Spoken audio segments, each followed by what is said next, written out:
Hola, soy Iván Blanco y esto es Marketing de Influencers. Un programa perfecto para todo tipo de profesionales, desde aspirantes a influencers, pasando por influencers, creadores de contenido, marcas, emprendedores y por supuesto todo tipo de profesionales del marketing. Aquí desterraremos mitos y prejuicios que existen contra este sector, explicaremos cómo llevar estrategias de marketing de calidad trabajando con ellos y hablaremos de temas de actualidad. No olvidéis suscribiros en cualquier plataforma de podcasting para estar atentos a nuevos episodios y dejar 5 estrellas si me escucháis desde Spotify. Abrocharos los auriculares, que comenzamos.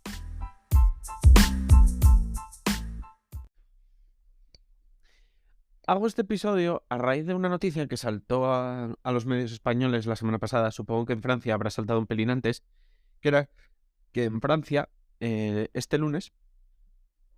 salía una consulta pública para regular la actividad de los influencers. Esto venía, un poco para proteger al consumidor, ya que los influencers son al final un medio más de publicidad, y protegerlo sobre todo pues en frente a fraudes, estafas, etcétera, etcétera, o incluso malas prácticas, como no señalar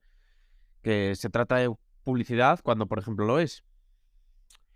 Esto también lo podemos hilar un poco con otras noticias, como podrían ser la prohibición que se hizo este año, a principios de año, creo que fue más o menos, en China, que obligaba, obligación por parte del gobierno chino a los influencers que para determinados temas, digamos que más complejos a la vista del gobierno, ya sean, por ejemplo, derecho o medicina, que había que tener unos estudios superiores que los acompañaran. Por tanto, se evitaba un poco, pues, que determinadas figuras públicas, por ejemplo, hablasen de medicina cuando, vamos a decir, entre comillas, no tuvieran ni idea. Bueno, esta medida podríamos verla dentro de un marco lógico, pero bueno, digamos que en China muchas de las noticias pues a veces no son tan lógicas, sobre todo para una sociedad como la que vivimos en Europa. Y también, por ejemplo, pues esa regulación venía acompañada también de otras prohibiciones más controvertidas, como eran, por ejemplo, que se prohibía a los streamers y a los influencers mostrar, digamos, una vida excesiva, que iba desde, por ejemplo, que no se les viera con mucha comida, cosa que me pareció bastante curiosa, que no llevaran una vida extravagante, lujo, también se hablaba un poco de conductas o vestimentas de incitación sexual. Bueno, era, digamos, una regulación bastante restrictiva en determinados ambientes. Y bueno, también vimos como este año, por ejemplo, una de las grandes influencers a nivel mundial, como Kim Kardashian, recibió una multa por anunciar una criptomoneda y además no señalar que la estaba anunciando. Y también ahora, recientemente, varios famosos con figuras bastante potentes dentro de las redes sociales y del mundo del famoseo, digamos, entre comillas, en general, también están en un escándalo con NFTs que, va a tener también consecuencias legales, porque al final muchas de los NFTs que habían salido, pues digamos que estaban muy cercanos al fraude. No estoy hablando, por supuesto, de los NFTs, que pues, evidentemente será como todo y habrá mejores y peores intenciones, pero sí que fue un sector en el que atrajo a bastante, estafador, fraude, etcétera, etcétera. Y pues ese escándalo, pues es, digamos que salpicó a muchos influencers y a muchos famosos que anunciaron este tipo de productos sin ni siquiera tener suficiente información. En España también ha habido polémicas, pero por ahora no existe una regulación tan sólida, pero sí que ha habido polémicas, como por ejemplo la de las toallitas para el acné, no sé si la recordáis, que anunciaron bastantes influencers y que que además de ser un producto enfocado a adolescentes, con el peligro que eso conlleva, pues al final no eran unas toallitas simples desmaquillantes o unas toallitas de limpieza facial, sino que eran unas toallitas que tenían una sustancia en en el líquido en el que venían humedecidas, que al final era un medicamento y por tanto pues no podían ser anunciadas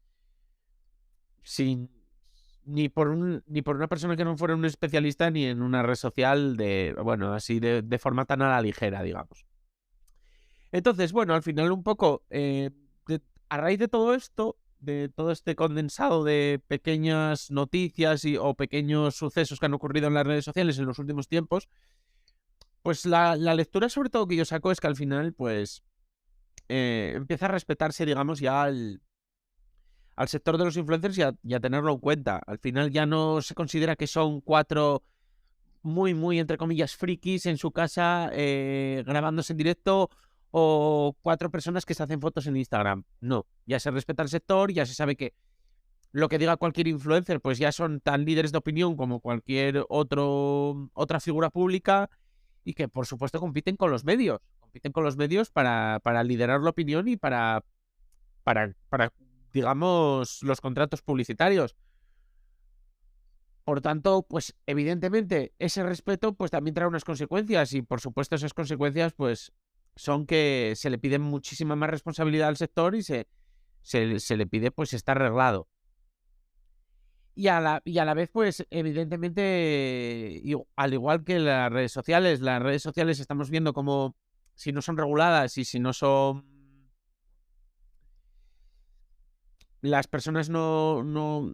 que las dirigen no se responsabilizan de los contenidos que en ellas se vierten, pues son muy, muy peligrosas. No puedo decir que tenga una opinión formada del todo de cómo regular esas redes sociales, de quién las va a regular, porque eso también es bastante importante, pero sí que es verdad que queramos que estén o no reguladas, sepamos quién las debería regular y cómo las redes sociales a día de hoy son peligrosas para determinados temas y hay que hacer algo hay que hacer. A día de hoy, la verdad es que no tengo una opinión formada de ello, pero está claro. Entonces, lo que sí está claro es que para tema de influencers, tema de publicidad, etcétera, etcétera, pues por supuesto, creo que deben empezar ya a funcionar pues igual que los medios tradicionales, por supuesto. ¿Qué pasa? Que sí que es verdad que en este tipo de regulaciones y en este tipo de noticias, he hecho un poco en falta que se extienda todo esto pues a todos los medios y no solo a los influencers, porque por poner un ejemplo, en prensa, yo sí que veo muy habitualmente pues a un abuso total del clickbait, cosa que creo que, al igual que podríamos decir que o responsabilizar a un influencer por anunciar, por ejemplo, en el caso de los NFTs, un producto que al final ellos no estaban dentro de la estafa, pero era un producto que te puede salpicar porque al final estamos dentro de una estafa, o como pasó cuando el festival que había contratado a varias influencers bastante de las mayores del mundo y que al final el festival fue una estafa y a ellas les salpicó, pues igual que salpica eso y se quiere que los influencers tengan responsabilidad frente a eso, pues yo creo que abusar del clickbait, por ejemplo, pues es otra forma de intentar engañar al consumidor para conseguir tráfico, para conseguir visitas y para conseguir clics. Y creo que se debería responsabilizar mucho más a los medios de ese tipo de prácticas, porque al final son prácticas también un poco fraudulentas o casi fraudulentas, igual que anunciar algo en tu Instagram y no decir que es un anuncio, con lo que tú tienes la confianza del espectador y abusas de ella o te aprovechas de esa confianza. Pues igual creo que pasa con esos clickbaits, igual que creo que pasa con muchas noticias incendiarias o cuando se tiene cero empatía con la salud mental de la gente a la hora de, por ejemplo, hacer un telediario con noticias falsas que luego pues las rectificaciones son en letra muy pequeña y en la última página del periódico, digamos. Todo este tipo de cosas creo que también deberían ser reguladas y también deberían extenderse este tipo de medidas a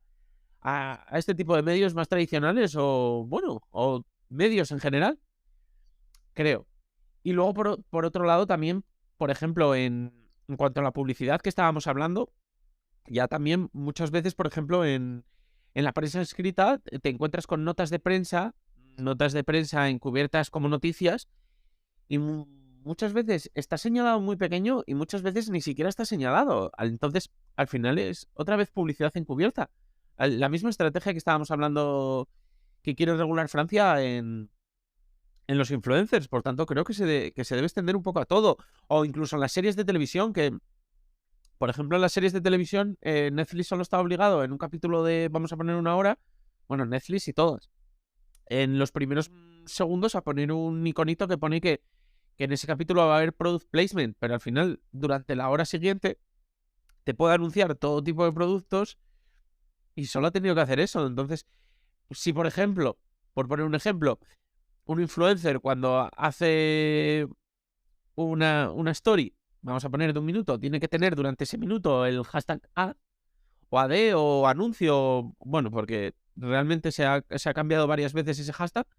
pues realmente ya no compite con las mismas reglas que Netflix, porque además de que en 1 minuto no se te va a olvidar, es que tienes el minuto entero la sombra ahí escrita, mientras que Netflix lo anuncia en los 2 primeros segundos del capítulo y luego te lo puede mostrar a la media hora. Entonces creo que, bueno, quiero sacar un poco el pecho por el sector, cuando por supuesto creo que debe ser regulado, pero creo que debe ser regulado en igualdad de condiciones respecto al resto. Es un poco la lectura de este podcast. Al final, la regulación es importante, pero es importante en las mismas condiciones para todos. Así que nada, me gustaría que me contarais qué opináis, si estáis de acuerdo, si no, si creéis que en algo no llevo razón o si me he equivocado en cualquier forma, en cualquier cosa o en las formas o lo que sea. Y bueno, hablamos de lo que sea y ya sabéis el mail, hola@marketinginfluencers.com y os leo, os escucho y nada, que tengáis un buen día y hasta mañana.